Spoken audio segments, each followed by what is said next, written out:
बुलेटिनच्या सुरुवातीला राष्ट्रवादी विलीनीकरणावर आताची सगळ्यात मोठी बातमी समोर येते।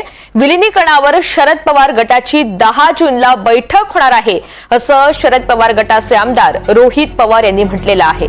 या सगळ्या संदर्भात त्यांनी स्वतः माहिती दिली आहे। राष्ट्रवादी विलीनीकरणावर सुप्रिया सुळे निर्णय घेतील असंही रोहित पवार यांनी म्हटलेलं आहे। तर राज्यामध्ये राष्ट्रवादी विलीनीकरणावर चर्चा सुरू असतानाच आता या सगळ्या संदर्भात शरद पवार गटाची बैठक होणार आहे 10 जून रोजी।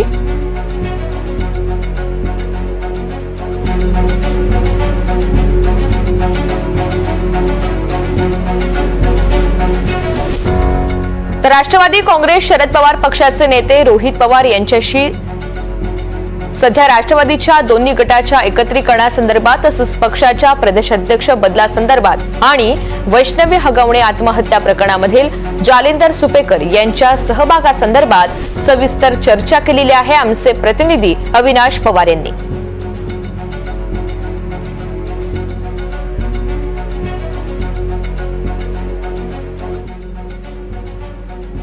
हे सांगण्यासाठी हे सर्व खासदार राजकारण बाजूला ठेवून भारतासाठी गेलेले आहेत।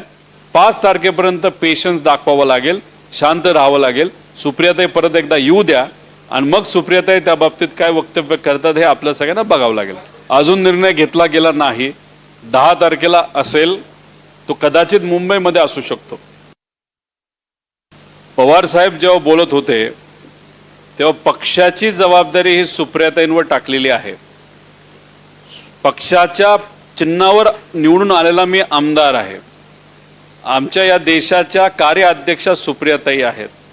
जबाबदारी सुप्रियाताईंवर चर्चेची, निर्णयाची नाही तर आम्हाला सांगण्याची दिल्यामुळे याच्याबद्दल नाही तर याच्या संबंधित कुठलंही एखादं वक्तव्य करणं हे योग्य ठरणार नाही असं माझ्यासारख्याला वाटतं।